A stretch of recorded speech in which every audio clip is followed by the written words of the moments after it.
Marc Marquez tantang diri sendiri. Incar kemenangan keempat di MotoGP Ceko, Brno bukan sekadar lintasan biasa. Marc Marquez kembali menegaskan dirinya bukan tipe pembalap yang mudah puas. Meskipun saat ini memimpin klasemen MotoGP 2025 dengan selisih poin aman, Baby Alien tetap memasang target tinggi saat balapan MotoGP Republik Ceko yang digelar akhir pekan ini, meraih kemenangan keempatnya di Brno. Bagi Marquez, Brno bukan sekadar sirkuit dalam kalender balap. Trek yang dikenal dengan kombinasi tikungan cepat dan sektor menuntut ini punya cerita panjang dalam perjalanan karir sang juara dunia 8 kali. Brno selalu punya tempat spesial untuk saya. Tapi musim ini, saya ingin lebih. Saya ingin catatan baru, kemenangan keempat di kelas MotoGP, ucap Marquez saat sesi jumpa pers jelang race. Jika berhasil, Marquez tidak hanya mengukir sejarah pribadi, tapi juga semakin mengunci peluang merebut gelar dunia ke-9-nya musim ini. Brno, sirkuit yang menantang tapi bersahabat bagi Marquez. Sirkuit Masaryk Brno memiliki karakter unik. Trek sepanjang 5,4 km ini memiliki total 14 tikungan, dengan variasi sektor stop and go serta tikungan flowing cepat. Menariknya, dari semua sirkuit yang kerap masuk kalender MotoGP, Brno dianggap salah satu yang paling teknis. Setiap pembalap dituntut piawai dalam menjaga ritme, khususnya di sektor terakhir yang sering jadi penentu. Namun buat Marquez, semua tantangan itu justru jadi pemantik semangat. Rekor pribadinya di Brno pun tergolong impresif, 3 kali menang di kelas MotoGP, ditambah 2 kemenangan di kelas Moto2. Kemenangan terakhir Marquez di Brno terjadi pada 2019, sebelum serangkaian cedera membuatnya absen dari podium utama di sirkuit ini. Kini, dengan kondisi fisik yang kembali prima dan dukungan penuh dari Ducati Lenovo Team, Marquez siap mengulang memori manis itu. Saya sudah mempelajari data dari musim lalu dan tahun ini. Kami punya peluang besar, meski rival-rival tentu tak akan diam saja, katanya. Rivalitas semakin ketat. Meski Marquez datang sebagai favorit, bukan berarti jalannya race nanti akan mudah. Setidaknya ada 5 nama besar yang siap menjaga langkahnya. Francesco Bagnaia, Pedro Acosta, Jorge Martin, Fabio Quartararo, dan Marco Bezzecchi. Bagnaia, yang kini bersaing ketat di klasemen, bahkan secara terang-terangan menyebut Brno sebagai salah satu trek favoritnya. Saya suka Brno. Tahun lalu saya hampir menang di sini, dan musim ini saya ingin membalas kegagalan itu, ujar Bagnaia. Namun Marc Marquez tetap tenang menghadapi semua tekanan itu. Dengan gaya khasnya, ia berkata, "Semua orang punya peluang. Tapi saya datang bukan untuk posisi kedua." Ducati fokus total. Yang membuat posisi Marquez semakin solid adalah dukungan penuh dari Ducati. Sejak paruh kedua musim ini, Ducati diketahui membawa update besar-besaran untuk Desmosedici EP25. Mulai dari aerodinamika hingga perangkat elektronik, semua dioptimalkan untuk mengakomodasi gaya balap Marquez yang agresif namun kini lebih terkontrol. Menurut Gigi Dall'Igna, General Manager Ducati Corse, target utama Ducati di Brno bukan hanya kemenangan, tapi juga dominasi. Marc adalah andalan kami. Tapi kami ingin 2 motor Ducati Lenovo di podium. Itu akan jadi sinyal kuat menjelang seri-seri akhir musim, kata Dall'Igna. Selain Marquez, rekan setimnya Fabio Di Giannantonio juga diharapkan tampil kompetitif. Namun spotlight tetap tertuju pada Marc, yang dianggap membawa Ducati ke level baru. Persiapan fisik dan mental Marquez. Usai seri Sachsenring, Marquez mengaku mengambil waktu istirahat sejenak sebelum fokus kembali menatap Brno. Kuncinya adalah datang ke Brno dalam kondisi 100% siap, secara fisik dan mental. Trek ini panjang dan menguras tenaga. Tidak bisa hanya mengandalkan motor, ujar Marquez. Ia juga menambahkan bahwa saat ini ia berada dalam kondisi terbaik sejak comeback dari cedera panjang 2 tahun lalu. Sekarang saya merasa seperti Marc yang dulu lagi. Tapi lebih dewasa, lebih sabar, tambahnya dengan senyum kecil. Antusiasme fans membeludak. MotoGP Ceko 2025 disebut sebagai salah satu seri dengan penjualan tiket tercepat musim ini. Menurut panitia, lebih dari 70.000 tiket sudah ludes hanya dalam 2 minggu. Tak heran, karena kehadiran Marquez sebagai bintang utama menjadi magnet tersendiri. Banyak fans dari Spanyol, Italia, bahkan Asia Tenggara datang langsung ke Brno hanya untuk menyaksikan aksi Baby Alien dari dekat. Di media sosial, tagar Marquez Brno Challenge ramai berseliweran, menandakan besarnya antusiasme penggemar menantikan apakah Marquez bisa meraih kemenangan keempatnya di sirkuit ini. Akankah catatan sejarah bertambah? Dengan segala persiapan matang dari tim, kondisi fisik yang fit, serta motivasi pribadi, peluang Marquez untuk menambah koleksi kemenangannya di Brno terbuka lebar. Namun seperti yang sering ia katakan sendiri, dalam balapan, semuanya bisa terjadi. Tapi saya suka tantangan. Saya selalu suka menantang diri sendiri. Apakah akhir pekan ini akan jadi milik Marquez lagi? Ataukah Bagnaia, Acosta, atau nama lain berhasil mencuri kemenangan dari sang alien? Yang pasti, MotoGP Republik Ceko 2025 siap menyuguhkan pertarungan seru, bukan sekadar soal mesin, tapi juga soal mental, strategi, dan siapa yang paling kuat menahan tekanan hingga garis finish. Sementara itu, Marc Marquez tegaskan satu syarat untuk rekonsiliasi dengan Valentino Rossi. Ego boleh besar, tapi harga diri nomor satu. Brno, Republik Ceko, drama klasik MotoGP kembali mencuat. Kali ini bukan soal siapa yang tercepat di lintasan, melainkan tentang dua legenda yang kisah rivalitasnya sudah melegenda, Marc Marquez dan Valentino Rossi. Sejak insiden panas di Sepang 2015, hubungan keduanya membeku. Tak ada jabat tangan, tak ada sapaan hangat di paddock. Namun, menjelang MotoGP Ceko 2025, Marc Marquez akhirnya buka suara soal peluang rekonsiliasi dengan sang rival lama. Namun, Marquez tak asal bicara manis. Ia menegaskan bahwa jika ingin berdamai, ada satu syarat mutlak yang harus dipenuhi, saling menghargai dan tidak saling merendahkan. Kalau mau bicara soal perdamaian atau rekonsiliasi, itu bukan cuma soal duduk bareng minum kopi. Bukan seperti di film. Yang penting adalah rasa saling menghargai. Kalau itu tak ada, buat apa? Ujar Marquez saat diwawancarai media Spanyol, sebelum bertolak ke Brno. Ego besar, tapi bukan segalanya. Marc Marquez mengakui bahwa baik dirinya maupun Valentino Rossi adalah sosok dengan ego besar. Wajar, mengingat keduanya pernah berada di puncak MotoGP dan membawa jutaan fans di belakang mereka. Ego itu perlu, tanpa ego Anda bukan pembalap. Tapi ada batasnya. Buat saya, harga diri lebih penting. Saya tidak bisa pura-pura tersenyum kalau di belakangnya ada omongan yang menusuk, tegas Marquez. Ia tidak menyebut langsung contoh pernyataan apa yang dimaksud, namun fans selama MotoGP tentu paham. Sejak Sepang Clash 2015, berbagai komentar saling sindir dan kritik tajam keluar dari kedua kubu. Marquez menambahkan, saya selalu terbuka bicara. Tapi itu harus dari hati, bukan hanya karena kamera sedang menyala. Rossi diam, VR46 Akademi fokus balapan. Sementara itu, Valentino Rossi belum memberi komentar langsung terkait pernyataan terbaru Marquez. Namun, dari kubu VR46 Akademi yang kini fokus di lintasan, suasana tetap adem. Francesco Bagnaia, Marco Bezzecchi, hingga Luca Marini memilih tak mengomentari terlalu jauh soal hubungan antara guru mereka dan Marc. Buat saya, Valentino dan Marc adalah dua legenda. Tapi sekarang, fokus saya adalah balapan, ujar Bagnaia singkat saat ditanya wartawan Italia. Namun di dalam paddock, banyak yang merasa sinyal damai sebenarnya sudah mulai terasa sejak beberapa musim terakhir. Beberapa kali Marquez dan Rossi terlihat berada di event yang sama, meski masih menjaga jarak. Fans MotoGP terbelah. Tak bisa dipungkiri, perseteruan Marquez versus Rossi adalah salah satu bahan bakar popularitas MotoGP. Sejak 2015, media sosial dan forum penggemar MotoGP selalu ramai dengan dua kubu fanatik, Rossi fans versus Marquez fans. Kini, dengan munculnya wacana rekonsiliasi, fans justru kembali terbelah. Ada yang ingin melihat dua ikon MotoGP itu kembali akur demi citra positif olahraga ini, tapi ada juga yang merasa perseteruan mereka justru bagian dari daya tarik MotoGP. Di media sosial, tagar Marquez Rossi PH sempat trending di X, sebelumnya Twitter, bersaing dengan tagar Never Forget Sepang. Seorang fans menulis, "Sudah waktunya berdamai. MotoGP butuh momen besar lagi seperti jabat tangan antara Valentino dan Marc." Namun, ada juga yang berkomentar, tanpa rivalitas itu, MotoGP rasanya hambar. Biarlah tetap seperti sekarang. Pernah satu frame di dokumenter MotoGP. Menariknya, di pertengahan musim 2024 lalu, keduanya sempat hadir dalam dokumenter resmi MotoGP yang diproduksi oleh Amazon Prime.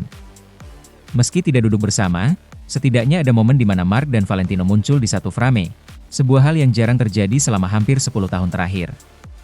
Menurut beberapa pengamat, inilah salah satu tanda bahwa pintu rekonsiliasi mulai terbuka, meskipun perlahan.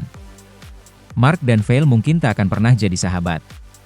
Tapi setidaknya, Mereka bisa saling menghormati tanpa harus saling menjatuhkan di media, ujar Carlo Pernat, analis MotoGP senior dari Italia. Menjelang MotoGP Ceko, fokus tetap balapan. Meski isu hubungan dengan Rossi ramai diperbincangkan, Marquez tetap menegaskan bahwa fokus utamanya adalah balapan di Brno akhir pekan ini. Saya datang ke Brno bukan untuk politik padat. Saya kesini untuk menang, tegas Marquez. Saat ini, Marc Marquez memimpin klasemen sementara MotoGP 2025 dengan selisih poin cukup aman dari Francesco Bagnaia dan Pedro Acosta. Kemenangan di Ceko akan semakin memperkuat posisinya menuju gelar dunia ke-9. Di sisi lain, VR46 Academy juga ingin membuktikan diri bahwa mereka tetap kuat meski didera rumor internal dan ketegangan lama antara Rossi dan Marquez. Akankah momen damai itu benar-benar terjadi? Pertanyaan besarnya, apakah kita benar-benar akan melihat momen jabat tangan atau setidaknya sapaan hangat antara Marc Marquez dan Valentino Rossi di musim ini? Menurut beberapa orang di dalam paddock, peluang itu selalu ada. MotoGP sudah sering menunjukkan bahwa rivalitas paling panas pun bisa berakhir damai, asalkan kedua pihak benar-benar ikhlas. Namun dengan satu syarat, seperti yang ditegaskan Marquez, saling menghargai, tanpa basa-basi palsu. Apakah momen itu akan terjadi di Brno, di Misano, atau bahkan saat akhir musim di Valencia? Kita tunggu bersama. Yang jelas, MotoGP 2025 tidak hanya panas di lintasan, tapi juga di balik layar. Sementara itu, 8 rekor gokil Marc Marquez jelang MotoGP Ceko 2025. Brno memang mangsa empuk si alien. MotoGP Ceko 2025 sudah di depan mata, dan semua mata tertuju pada satu nama, Marc Marquez. Pembalap berjuluk Baby Alien ini kembali ke sirkuit Brno dengan status pemuncak klasemen, penuh percaya diri, dan tentu saja, dengan sederet rekor gila yang bikin lawan garuk kepala. Brno dikenal sebagai salah satu trek klasik MotoGP, penuh dengan tikungan cepat dan perubahan elevasi yang menuntut skill serta konsistensi. Tapi buat Marquez, Brno ibarat taman bermain pribadi. Tak heran, banyak yang bilang sirkuit ini adalah mangsa empuk buat sang juara dunia 8 kali itu. Berikut 8 rekor gokil Marc Marquez yang membuat Brno bukan sekadar sirkuit biasa untuknya. 1. Pemenang termuda MotoGP di Brno, 2013. Masih ingat musim debut Marquez di MotoGP kelas utama? Ya, tahun 2013. Di tahun itulah Marc langsung membuat kejutan dengan memenangi balapan di Brno pada usia 20 tahun, 8 bulan, dan 4 hari. Rekor ini sampai sekarang belum ada yang memecahkan. Bahkan para rookie seperti Pedro Acosta atau Raul Fernandez masih berusaha mengejar angka tersebut. Lebih gila lagi, di musim itu Marquez langsung jadi juara dunia, mematahkan rekor sebagai rookie pertama yang langsung menyabet gelar sejak era Kenny Roberts di tahun 1978. 2. 7 kemenangan di semua kelas. Kalau bicara Brno, Marquez bukan cuma jago di MotoGP. Sejak masih balapan di kelas 125cc dan Moto2, dia sudah menunjukkan taringnya. Total, Marc mengoleksi 7 kemenangan di Brno di semua kelas. Yang bikin salut, dia menang dengan berbagai tipe motor dan mesin, membuktikan bahwa Brno memang cocok dengan gaya balap khas Marquez yang agresif tapi tetap halus di tikungan. 3. Pole position terbanyak di Brno. Selain urusan balapan, Marquez juga rajanya kualifikasi di sirkuit ini. Hingga musim 2024, Marc tercatat sudah meraih 6 kali pole position di Brno. Itu artinya, hampir setiap kali dia balapan di sini, Marquez selalu start dari barisan depan. Dan seperti yang sering dia katakan, start di depan itu penting, apalagi di trek seperti Brno yang sulit untuk overtaking. 4. Lap tercepat berkali-kali. Marc Marquez bukan hanya cepat di kualifikasi, tapi juga rajin mencetak lap tercepat saat balapan. Di Brno, setidaknya 5 kali dia mencatatkan fastest lap race day. Hal ini menunjukkan betapa konsistennya Marquez menjaga ritme sepanjang balapan, bahkan ketika bannya mulai aus. 5. Rekor podium beruntun. Dari 2013 hingga 2019, Marquez selalu naik podium di Brno tanpa absen sekalipun. Entah itu juara pertama, kedua, atau ketiga, Baby Alien selalu pulang dengan piala dari sini. Rekor ini jadi salah satu yang paling sulit ditandingi oleh pembalap lain, mengingat betapa ketatnya persaingan di era modern MotoGP. 6. Duel klasik lawan Rossi dan Dovizioso. Brno juga saksi bisu duel-duel klasik Marc Marquez melawan dua nama besar lainnya, Valentino Rossi dan Andrea Dovizioso. Siapa yang tak ingat pertarungan sengit antara Marquez dan Rossi tahun 2015? Atau duel saling overtake melawan Dovi di 2018? Menariknya, di kebanyakan duel tersebut, Marquez lah yang keluar sebagai pemenang. Ini menambah daftar panjang korban Marquez di sirkuit yang satu ini. 7. Sirkuit dengan persentase kemenangan tertinggi kedua. Buat Marquez, Brno adalah sirkuit dengan persentase kemenangan tertinggi kedua sepanjang karirnya setelah Sachsenring. Jika di Sachsenring dia hampir tak terkalahkan, di Brno pun peluang menangnya selalu di atas 60% setiap turun balapan. Dengan statistik seperti itu, tak heran kalau Brno dianggap rumah kedua oleh fans Marquez. 8. Comeback fenomenal 2023. Salah satu momen paling bersejarah di Brno terjadi 2 musim lalu, 2023. Saat itu, Marquez baru kembali dari cedera panjang. Banyak yang meragukan apakah dia masih punya kecepatan yang sama.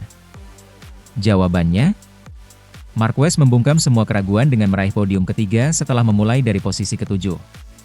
Itu membuktikan, bahkan dalam kondisi belum 100% fit, Marquez tetap jadi ancaman serius di sini. Apa kata Marquez menjelang MotoGP Ceko 2025?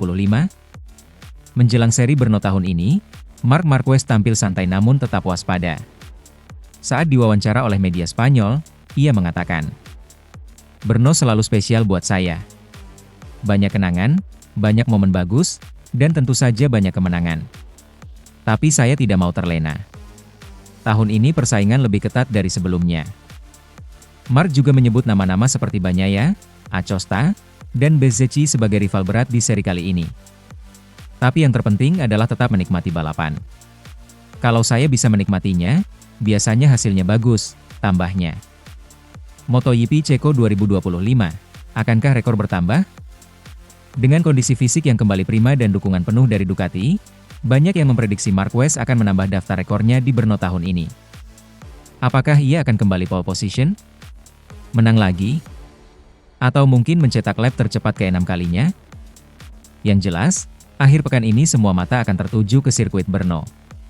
Dan untuk para penggemar MotoGP, bersiaplah menyaksikan aksi sang alien yang kembali berburu rekor di tempat favoritnya. Sementara itu, Marc Marquez berpotensi bertandem dengan Di Giannantonio di Ducati Lenovo, Bagnaia kabarnya merapat ke VR46. MotoGP 2025 kembali memunculkan rumor besar yang siap mengguncang bursa transfer. Setelah sempat tenang, kini kabar mengejutkan datang dari kubu Ducati Lenovo Team. Menurut laporan media Italia, Marc Marquez berpotensi besar bertandem dengan Fabio Di Giannantonio, Di Gia, musim depan di tim utama Ducati. Sementara sang juara dunia 2 kali, Francesco Bagnaia, disebut-sebut akan merapat ke VR46 Racing Team milik Valentino Rossi. Kabar ini jelas bukan gosip biasa. Jika benar terjadi, ini akan mengubah peta kekuatan di MotoGP musim depan, sekaligus memunculkan rivalitas baru antar sesama pembalap Ducati yang tersebar di 2 tim besar, Ducati Lenovo dan VR46. Kenapa Ducati memilih Di Gia? Nama Fabio Di Giannantonio mungkin tidak sepopuler Pecco Bagnaia atau Marco Bezzecchi. Namun, sejak musim lalu hingga pertengahan 2025 ini, Di Gia menunjukkan perkembangan luar biasa. Ia sempat meraih podium dan konsisten finish di posisi 5 besar. Menurut sumber internal Ducati, alasan utama mempertimbangkan Di Gia sebagai tandem Marquez adalah gaya balapnya yang halus namun tetap agresif saat dibutuhkan. Selain itu, Di Gia dikenal sebagai pembalap yang sangat komunikatif dengan tim teknis, sesuatu yang dinilai penting oleh Ducati. Fabio adalah pembalap yang terus berkembang dan tidak banyak membuat kesalahan. Dia tahu kapan harus menyerang dan kapan harus sabar. Itu karakter yang kami butuhkan di Ducati Lenovo, ujar seorang insider Ducati, seperti dikutip dari media Italia La Gazzetta. Bagnaia ke VR46? Bukan sekadar gosip. Di sisi lain, gosip mengenai kepindahan Francesco Bagnaia ke VR46 semakin santer. Kontrak Bagnaia dengan Ducati Lenovo memang akan habis di akhir musim 2025, dan hingga kini belum ada tanda-tanda perpanjangan yang pasti. Yang menarik, VR46 Racing Team, yang didirikan dan dimiliki langsung oleh Valentino Rossi, dikabarkan sangat ingin merekrut Bagnaia sebagai pembalap utama. Hubungan dekat antara Bagnaia dan Rossi membuat rumor ini semakin kuat. Pecco adalah bagian dari keluarga VR46. Jika dia ingin kembali ke sini, pintu kami selalu terbuka, kata Rossi dalam salah satu wawancara terakhirnya. Banyak yang memprediksi VR46 ingin meningkatkan status mereka dari sekadar tim satelit menjadi tim yang benar-benar mampu menyaingi Ducati Lenovo. Menggaet Bagnaia adalah langkah besar ke arah itu. Marc Marquez bertahan di Ducati Lenovo. Sementara itu, Marc Marquez tampaknya semakin nyaman bersama Ducati Lenovo. Meski sempat disebut-sebut punya opsi pindah, performa cemerlangnya musim ini membuat Ducati ingin mengikatnya lebih lama. Marc memberi kami sesuatu yang sangat spesial. Dia bukan hanya pembalap cepat, tapi juga membawa energi positif dan semangat juang yang menular ke seluruh tim, kata Gigi Dall'Igna, General Manager Ducati Corse. Dengan Marquez bertahan dan Bagnaia masuk, Ducati Lenovo akan punya kombinasi pengalaman dan darah muda. Strategi ini mirip dengan yang pernah dilakukan Repsol Honda ketika memasangkan Dani Pedrosa dengan Marquez di masa lalu. Fans terbelah, Stay with Ducati versus Pekotor 46. Di media sosial, kabar ini langsung jadi topik panas. Fans Ducati terbagi dua, sebagian ingin Bagnaia tetap bertahan, sebagian lagi mendukung Bagnaia naik ke tim utama. Tagar Stay with Ducati dan Pekotor 46 ramai di X dan Instagram sejak Selasa pagi. Pecco itu wajah Ducati, masa malah dilepas, tulis salah satu netizen. Tapi ada juga yang berkomentar, saatnya darah baru. Bagnaia pantas naik ke pabrikan. Yang menarik, sebagian fans VR46 malah menyambut positif kemungkinan Bagnaia bergabung. Kalau Pecco masuk, VR46 makin kuat. Bisa benar-benar saingi Ducati Lenovo, tulis penggemar lainnya. Apa kata para pembalap? Saat ditanya soal kabar ini, Marc Marquez tetap santai. Saya fokus ke balapan dulu. Tapi siapapun partner saya nanti, saya yakin Ducati akan memilih yang terbaik, ucap Marquez. Fabio Di Giannantonio sendiri mengaku tersanjung mendengar kabar tersebut. Saya sih siap. Tapi semua kembali ke keputusan Ducati, katanya dengan senyum lebar. Sementara Bagnaia memilih irit bicara. Saya belum memikirkan musim depan. Fokus saya saat ini adalah menutup musim 2025 sebaik mungkin, ujar Bagnaia. Namun dari gestur dan caranya menjawab, banyak yang menilai Bagnaia memang sudah setengah hati di Ducati Lenovo.